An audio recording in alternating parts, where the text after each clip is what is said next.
ସାଙ୍ଗମାନେ ଓଡ଼ିଶା ସିଜିଆର ନୋଟିଫିକେସନ୍ ଆସିଯାଇଛି। Total post 1576 ଏ ଭିତରେ ଅଛି ଓମେନ୍ସର 504 ଅଛି। ତ ପୋଷ୍ଟ ବହୁତ ଅଧିକା ଆସିଛି, ଗଲା ଥର ଅପେକ୍ଷା ଏଥର ଟିକେ ଅଧିକା ଅଛି। ତ ଭଲସେ ପ୍ରିପେୟାର କଲେ ବହୁତ ଚାନ୍ସ ରହୁଛି ସିଲେକ୍ସନ୍ ନେବାର। ତ ଏହାର ଅନଲାଇନ୍ ରେଜିଷ୍ଟ୍ରେସନ୍ କେବେ ଅଛି? ଷ୍ଟାର୍ଟ ହେଉଛି 19/12/2025 ଆଉ ଏଣ୍ଡ ହେଉଛି 18/1/2026 ଯାଏଁ। ତାପରେ submission of online application form କେବେ ଅଛି? ତାର ଷ୍ଟାର୍ଟ ଡେଟ୍ ହେଉଛି ତୁମର 19/12/2025 ଆଉ ଏଣ୍ଡ ଡେଟ୍ ହେଉଛି 21/1/2026। ଆଉ ଏଥିରେ 48 ଟାଇପ୍ର ଗ୍ରୁପ୍ ବି ଆଉ ଗ୍ରୁପ୍ ସି ପୋଷ୍ଟ ଅଛି, 48 ଟାଇପ୍ର ହେଲା। ତ PGDCA କେଉଁ ମାନେ ପୋଷ୍ଟ ପାଇଁ ମ୍ୟାଣ୍ଡେଟୋରୀ କରିଦେଇଛି ବା ଲାଗୁଛି। PGDCA ନଥିଲେ ସେଇଟା ଆପ୍ଲାଏ କରିପାରିବନି।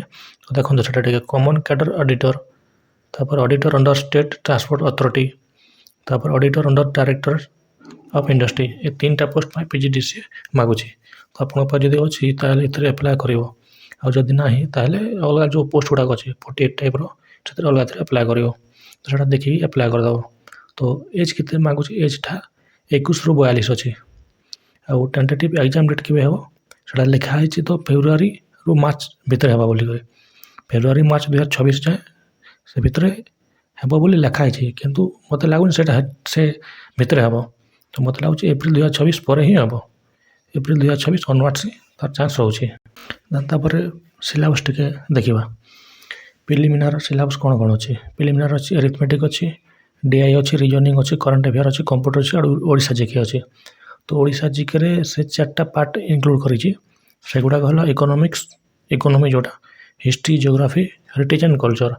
ଏ 4ଟା ଟପିକ୍ରୁ ସେ ଇନକ୍ଲୁଡ଼ କରିଛି ଓଡ଼ିଶା ଜିକେ ଭିତରେ। ତ ଯାହା ମାର୍କ ଡିଷ୍ଟ୍ରିବ୍ୟୁସନ୍ ଜଣାପଡ଼ୁଛି ସେଇଟା 25 ମାର୍କ ରଖିପାରେ ଇଚ୍ ସେକ୍ସନ୍, ବା ସେ ଅଧିକା କୋଉଟା କମ୍ ବି କରିପାରେ, କୋଉଟା 20 କୋଉଟା 30 ବି କରିପାରେ। ବଟ୍ ଏବେ ନେଇକି ଚାଲନ୍ତୁ 25 ମାର୍କ ଇଚ୍ ସେକ୍ସନ୍ରୁ ଆସିବ। ସେଇ ହିସାବରେ ପଢ଼ାପଢ଼ି କରନ୍ତୁ। ଦେନ୍ ରହିଲା ମେନ୍ ସିଲାବସ୍। ମେନ୍ ସିଲାବସ୍ରେ କ'ଣ ଅଛି? ମେନ୍ ସିଲାବସ୍ରେ ଓଡ଼ିଆ ଅଛି 50 ମାର୍କ, ଇଂଲିଶ ଅଛି 50 ମାର୍କ। ଆଉ ଯେଉଁ ଆଗରୁ ଡେସ୍କ୍ରିପ୍ଟିଭ୍ ଥିଲା ସେଇଟା ଉଠେଇ ଦେଇକି ଏବେ ସେଇଟାକୁ ଅବଜେକ୍ଟିଭ୍ କରିଦେଇଛି। ଟୋଟାଲ୍ 100 ମାର୍କ, 50-100 ମାର୍କର ଅବଜେକ୍ଟିଭ୍ ହିଁ ଆସିବ, ଡେସ୍କ୍ରିପ୍ଟିଭ୍ ଆସିବନି ଆଉ।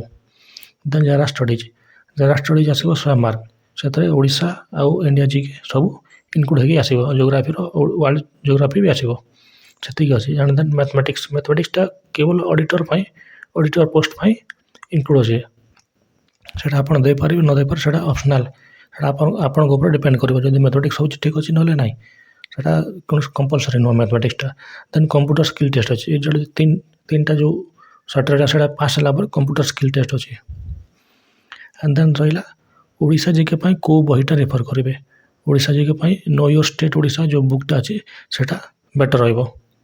ନୋ ୟୋର୍ ଷ୍ଟେଟ୍ ଓଡ଼ିଶା ଯେଉଁ ଆରିହାନ୍ଦ୍ର ଅଛି ସେଇଟା ପ୍ରିଫର୍ କରନ୍ତୁ ଓଡ଼ିଶା ଜିକେ ପାଇଁ। ତ ଏଇ ବୁକ୍ଟା ହିଁ ପ୍ରାୟ ପିଲା ପ୍ରିଫର୍ କରନ୍ତି ଏବଂ ଆପଣମାନେ ବି ଏଟାକୁ ପ୍ରିଫର୍ କରନ୍ତୁ। ଏଥିରେ ଭଲ ଜିକେ ଦେଇଛି ଅଲଗା ବୁକ୍ ଅପେକ୍ଷା।